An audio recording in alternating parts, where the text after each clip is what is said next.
এই মুহূর্তে আমি গাজীপুর মহানগরের বাসন মেট্রো থানা ১৩ নম্বর ওয়ার্ড কড্ডা বাজার এলাকা ক্যামিও গার্মেন্টসের শ্রমিকদের আন্দোলনের প্রেক্ষিতে তারা আছে, ফায়ার সার্ভিস, সেনাবাহিনী, পুলিশ সার্ভিস সবাই আছে। তাদেরকে কোনোভাবেই ভাঙানো যাচ্ছে না, চেষ্টা করছে সবাই। শ্রমিকদেরকে কাজ থামাতে বলে কিন্তু তারা থামায় না।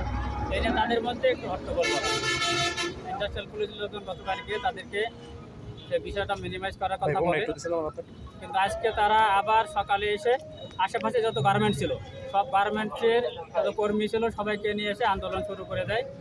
এবং এক পর্যায়ে তারা নাওজোর যে হাইওয়ে আছে, নাওজোর কোনাবাড়ি হাইওয়ে, এখানে এসে রোড ব্যারিকেড করে শ্রমিকের আন্দোলন চলতেছে। শ্রমিক আন্দোলনের প্রেক্ষিতে সব বাহিনীর লোকজন আসছে, তারা ব্যাপারটা শান্ত করার চেষ্টা করছে।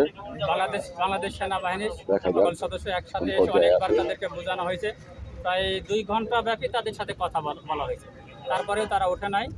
সর্বশেষ আমরা একসাথে এসে তাদেরকে রাস্তা থেকে উঠে দিয়েছি। বিভিন্ন স্তরের প্রশাসনের লোকজন এখানে উপস্থিত আছে। Thank you.